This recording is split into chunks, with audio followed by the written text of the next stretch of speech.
Yo, what's up sa inyo mga idol? Ako nga pala si Jello at tara, samahan nyo akong review ang Air Jordan 38. You got this! Kamusta mga idol? Sana ay okay lang kayo. Meron na naman pala tayong performance review na gagawin ngayong araw. From Adidas to Nike, lipat naman tayo ngayon sa Jordan brand. At ito nga mga idol yung newest signature shoe nila na Jordan 38 Low. Pero bago ang lahat mga idol, kung bago ka pa lang dito sa aking channel, ako nga pala si Jello or kilalang Oleg sa TikTok. Tulad mo mahilig din ako mangolekta ng sapatos at maglaro ng basketball. Gumagawa ako ng performance review ng mga basketball shoes para makatulong tayo sa mga tropa nating naghahanap ng sapatos na aayon sa kanilang playstyle. Kaya kung ganyang content ang trip mo, subscribe na. Ito na nga mga idol ang Jordan 38 Low. Unang lumabas ang Jordan 38 sa market ay noong August 2023 and 5 months later, nirelease na nga nila tong low top version. Unang nakita tong Jordan 38 Low ay nung nag-post si Brandon Ingram during his summer training. Makikita na suot niya yung Jordan 38 Low in fundamentals colorway. Parang tribute shoes nga tong Jordan 38 sa stats ni Michael Jordan nung 1993 finals game nila, kung saan nag-average siya ng 41 points, 8.5 rebounds at 6.3 assists. Ginamit nila tong stats niya as a design around the Jordan 38. Maya-maya ay makikita nyo kung saan at paano nila ito in-apply. Dito din pala sa Jordan 38 nilabas yung bagong plate system ng Jordan brand, which is yung X-Plate. Kung big fan ka talaga ng Jordan, sila yung mahilig mag-innovate ng shank plates. Kaya naman huwag na natin patagalin mga idol. Samahan nyo akong alamin kung solid nga ba tong bagong Jordan 38 Low. Dito sa lateral side, makikita natin tong plastic capsule na to, which is part ng X-Plate system. Dito din makikita yung solid weave pattern using textile, and syempre underneath that meron itong neoprene mesh. And below that, meron ulit plastic caging, which is part nga ng X-Plate system ng Jordan 38. After nyan, makikita natin tong embroidered lines. These lines represents yung average rebound ni Jordan nung Game 6 1993 championship nila, which is 8.5, at ayun din yung dami ng linya neto. After nga natin sa lateral side, dito naman tayo sa medial side.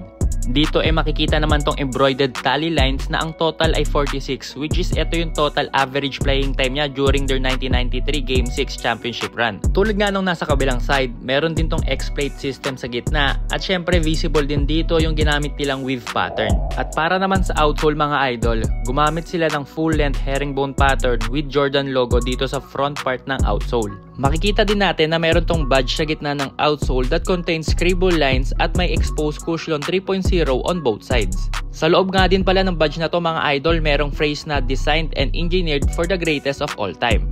At after nga sa outsole, dumayo naman tayo sa heel part ng sapatos. Dito naman visible tong tatlong diamond stitching design, and this represents yung three-peat ng Chicago Bulls, which is from 1990 hanggang 1993. Para naman sa toe box mga idol, neoprene material ang ginamit nila dito mga idol. Napakaganda ng finish na itong sapatos na to. Tapos sa tongue, makikita na merong engraved na Roman numeral na 30, tapos may hidden number 8 sa gitna. Neoprene finish din pala yung tongue na itong Jordan 38 mga idol with premium flat laces. At syempre, pagdating sa top part ng tongue, makikita natin yung Jumpman logo with circular red background. At ayun nga mga idol, ang quick detailed look para dito sa Jordan 38 Low. Ngayon, tignan naman natin yung performance ng sapatos na to. Ang timbang netong Jordan 38 Low mga idol ay 427 grams lang. Magaang sapatong Jordan 38 Low mga idol. Malaking tulong yung paggamit nila ng neoprene material to reduce yung overall weight netong Jordan 38. Traction, 4.5 out of 5. Very effective talaga tong herringbone pattern na ginamit nila dito sa Jordan 38 Low. I've tested it on lateral movements and sa mga sudden stops, at talaga naman wala akong masabi. It stops as soon as you hit the brakes mga idol. Ito na nga yung itsura ng outsole after 1 hour of usage sa indoor courts mga idol. And as you can see mga idol, buong buo pa talaga yung threads ng outsole netong Jordan 38 Low. Nakatag din pala as XDR tong colorway na kinuha ko mga idol, meaning durable talaga tong sapatos na to and very suitable for outdoor use. Makapal at matigas yung rubber compound na ginamit nila dito. Okay din tong outsole ng Jordan 38 Low dahil hindi siya madaling kapitan ng alikabok. Midsole or cushion, 4.5 out of 5. Nag-enjoy akong gamitin tong Jordan 38 Low dahil nga dito sa cushion setup neto. Naka full length air strobel unit tong Jordan 38 Low plus cushion 3.0 para naman sa impact protection. It has a great energy return mga idol. Siguro dahil na rin ito sa X-Plate system ng Jordan 38. Ramdam ko na may push of force talaga tong sapatos na to, tapos every landing experience is very smooth din. Kakaiba talaga tong lambot ng cushion 3.0 mga idol. Support, 4.5 out of 5. Yung lockdown feature na itong Jordan 38 is very securing, especially sa forefoot. It contains my feet nicely mga idol, plus it has a quilted sock liner na talaga namang very comfortable sa aking ankles. Very stable din tong sapatos mga idol, meaning mas less yung chance ng tapilok dito. I suggest lang mga idol to lace it up properly dahil may onting heel slippage akong na-experience nung una. For the sizing mga idol, I went half a size down with my normal size which is size 11. Kung narrow-footed ka like me, half a size down is okay.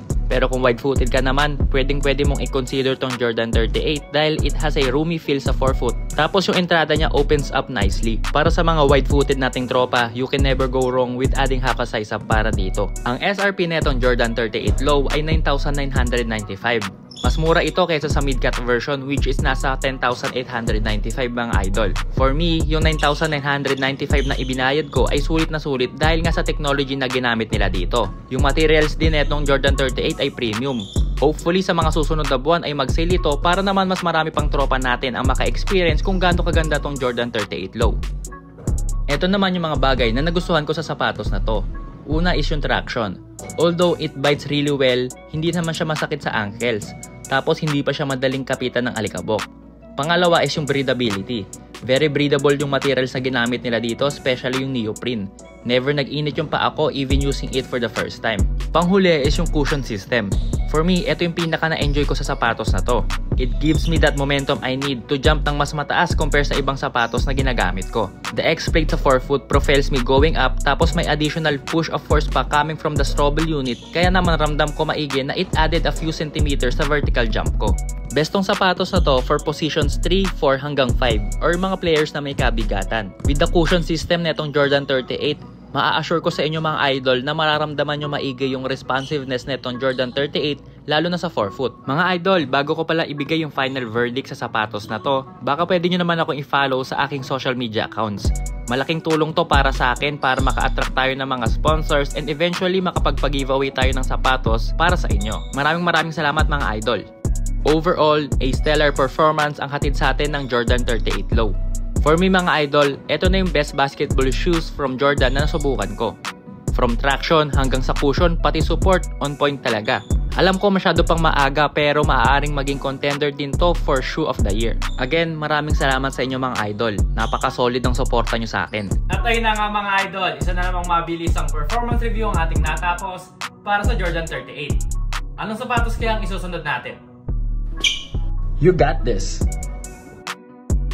Yon idol, kung umabot ka sa part na to, kung ako sa'yo, i-check mo na yung aking Facebook page dahil magpapag-giveaway ako doon ng t-shirt na binigay sa atin ng ating tropa sa Underdog PH. Napakadali lang ng mechanics idol. I-follow mo lang ako sa aking social media accounts. Syempre i-follow mo na rin yung Underdog PH para naman ganahan pa silang magpadala ng t-shirt sa atin.